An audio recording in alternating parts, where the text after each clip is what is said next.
Bienvenue sur l'Espace Proud. Je m'appelle Alexandrine, je suis la fondatrice du Studio Proud. Mon équipe et moi, on a déjà eu la chance d'aider plus d'une centaine de milliers de femmes à se remettre en priorité puis à se remettre en forme. Notre mission ultime, c'est vraiment de t'amener à être la meilleure version de toi-même via un mode de vie sain et actif. Dans ce podcast, on va te partager l'expérience des femmes de notre communauté, nos meilleurs conseils et nos meilleurs outils afin que toi aussi tu puisses faire de ta santé une priorité.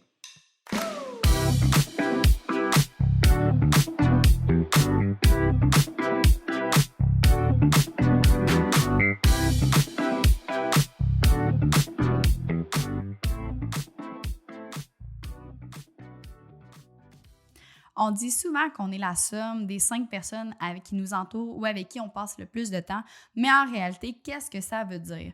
Cette année, j'ai fait un gros travail sur moi, autant au niveau de la psychologie, de la PNL. Je voulais vraiment apprendre davantage sur l'humain, autant pour moi personnellement que pour travailler avec les clients du studio, avec nos clients.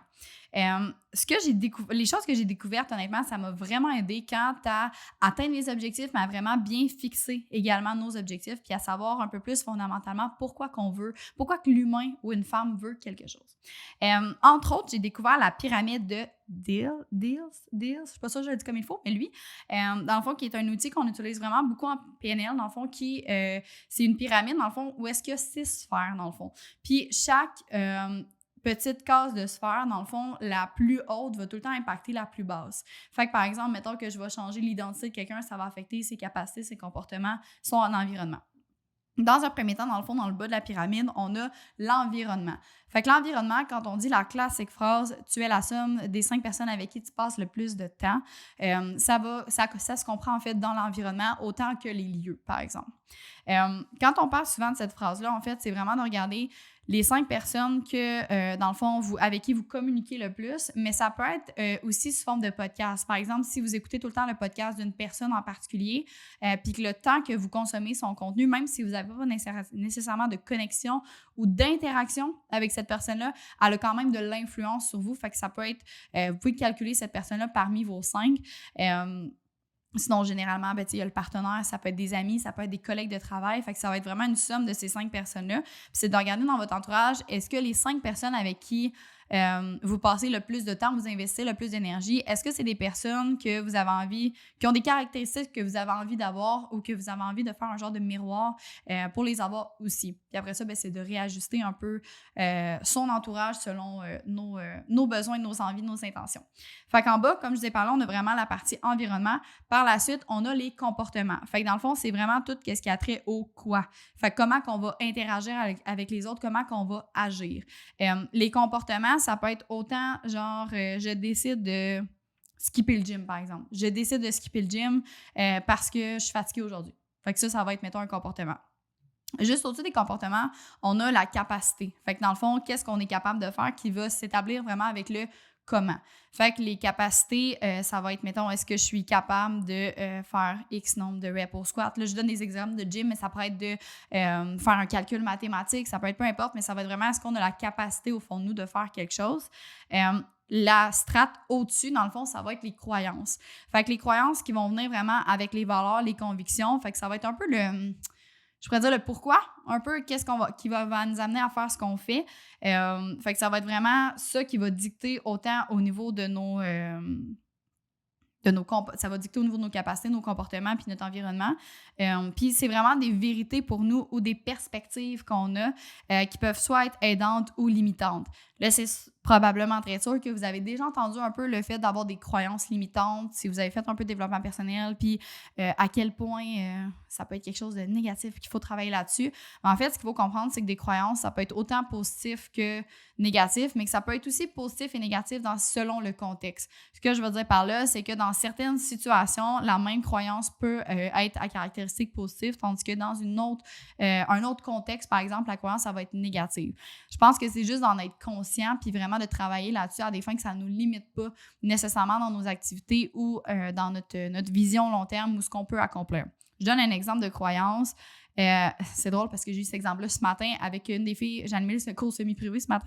Puis, il y a une des filles qui me dit « Je suis vraiment fière de moi parce que ça fait 12 semaines que je m'entraîne, je suis constante à 3-4 fois semaine. J'ai jamais réussi en X nombre d'années à être aussi constante parce que je suis pas une personne constante. » Puis là, automatiquement, moi, dans ma tête, je fais comme, qu'est-ce que tu veux dire par t'es pas une personne constante? Elle me dit, ben quand je fais quelque chose, je l'abandonne toujours.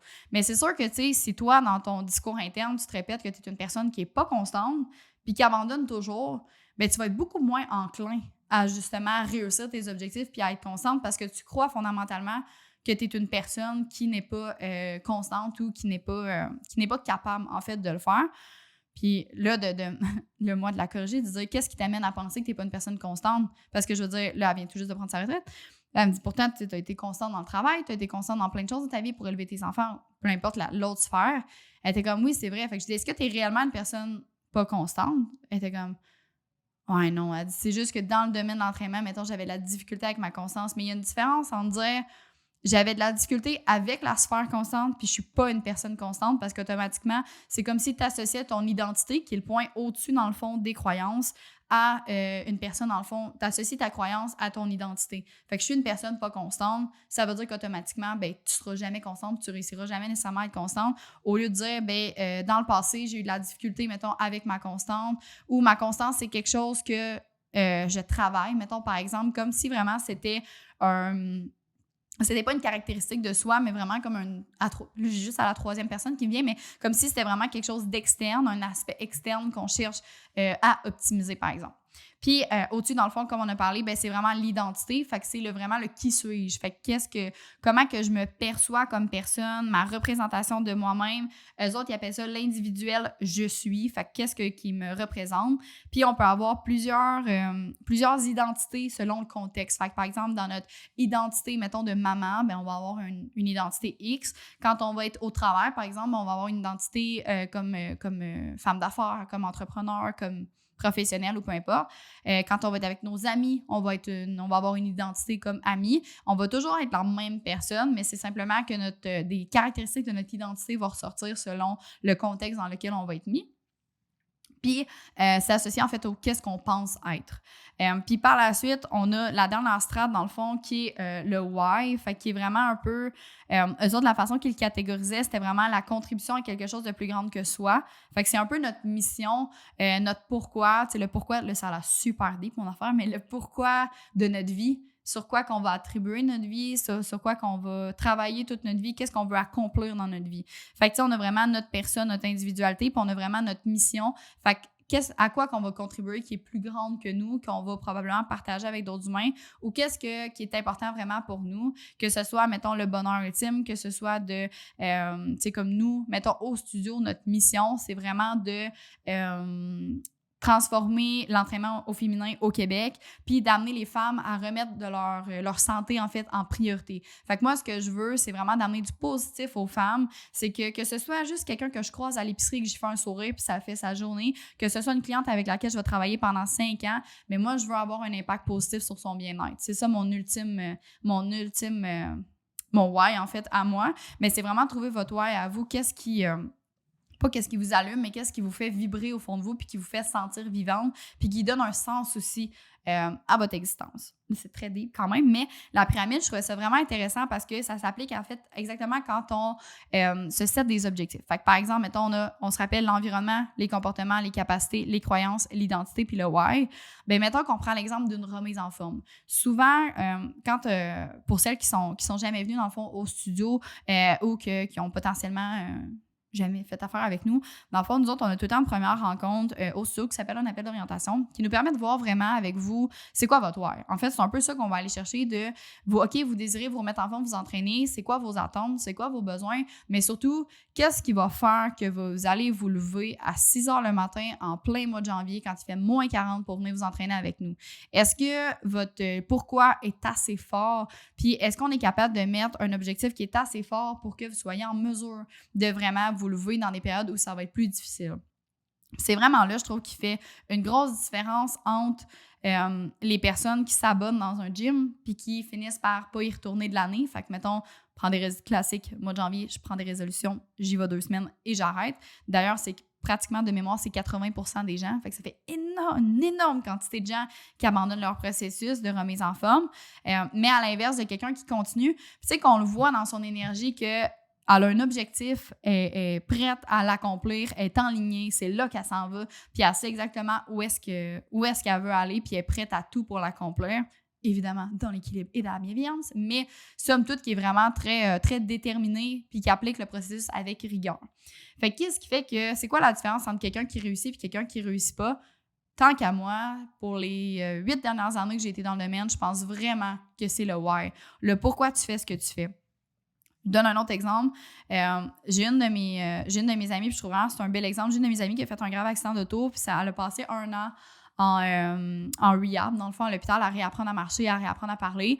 Puis elle, dans le fond, c'est quelqu'un qui s'entraînait vraiment beaucoup, puis elle aimait s'entraîner. C'était vraiment autant une passion. Puis elle, on l'a comme privée de sa capacité à faire quelque chose pendant 1 an. Fait que quand elle a recommencé à s'entraîner, elle était tellement reconnaissante de chaque entraînement, puis son why était tellement fort de justement retrouver ses capacités, de se réaccomplir par le biais de l'entraînement. Son why était tellement fort que pour elle, il n'était pas question de ne pas y aller une journée parce qu'elle était un petit peu fatiguée. Tu sais, c'était comme vraiment... Je suis tellement reconnaissante d'avoir cette chance-là de pouvoir m'entraîner parce que je l'ai perdue pendant 1 an puis j'ai eu peur de ne pas pouvoir me réentraîner un jour, que pour moi, c'est impensable de ne pas y aller parce que c'est vraiment un moment pour moi que je prends pour me remettre en priorité ou que je prends pour me mettre en forme. Fait que son why est super fort. Fait que pour elle, c'est pas une option. Tandis qu'on prend, mettons, à l'inverse, à l'autre opposé, quelqu'un qui veut se réentraîner, mais tu sais il n'y a pas tant d'objectifs, il voit pas tant ce que ça va y apporter. Tu sais, il est comme, j'ai le goût de me rentraîner, me raffermir un peu, mais comme, c'est pas tant important pour moi. Puis dans le fond, tu sais, dans le sens que si, mettons, je vous disais que si vous faites pas vos entraînements cette semaine, puis que vous allez mourir vendredi si vous les faites pas, vous allez beaucoup plus enclin à les faire que s'il n'y a pas de conséquences en bout de ligne. Puis la santé, ce qui arrive, c'est qu'on la prend pour acquis. Puis on voit pas, il n'y a pas de conséquences préétablies parce qu'on ne connaît pas l'avenir, mais on en connaît beaucoup des femmes qui font de l'ostéoporose, du diabète, tous les problèmes cardiaques reliés au fait que les gens sont inactifs. Puis ça, c'est vraiment un gros problème, mais c'est juste qu'on ne le voit pas parce qu'il n'y a pas la conséquence, OK, telle date, donc je prends l'exemple d'une cliente, OK, telle date, dans 10 ans, tu vas être diagnostiqué d'un diabète, puis tu vas mourir 10 ans plus tôt, fait que tu ne verras pas tes enfants grandir. Là, je suis très dramatise vraiment le scénario, mais ça reste que l'inactivité, c'est ça que ça cause. Que ça cause. Ça peut contribuer. Le fait d'être actif, en fait, ça peut prévenir les problèmes de santé. Comme ça, je voulais dire. Fait que ceci étant dit, de trouver votre why, votre purpose, c'est vraiment quelque chose de super important si vous voulez accomplir un objectif, peu importe c'est quoi. Puis de me poser la question, quand, mettons, il va être, là, je dis 6 heures le matin, mais c'est parce que c'est l'exemple parfait de genre, tu sors de ton lit, tu sais qu'il fait moins 40, faut que tu déneiges ton char, faut que tu le déglaces, tu conduis jusqu'au gym, tu te rends au gym, tu t'entraînes, puis tu reviens. On s'entend que la difficulté est beaucoup plus grande que de s'entraîner, mettons, à midi, mois de juillet, que tu prends ta route, il fait super beau. Mais tu sais, quand je vais me lever ce matin de janvier-là, est-ce que mon why puis l'émotion rattachée à la réussite de cet objectif-là va être assez fort pour faire que je vais me lever ou pas? Parce que si déjà là, en réfléchissant, faites comme, ouais, peut-être pas, bien peut-être de réévaluer vos objectifs puis qu'est-ce que vous voulez accomplir puis où est-ce que vous voulez vous en aller. Parce qu'honnêtement, si déjà votre réponse est non puis vous n'êtes pas dans la difficulté, Seigneur Jésus, ça risque d'être un petit peu plus dur aussi de le faire par la suite.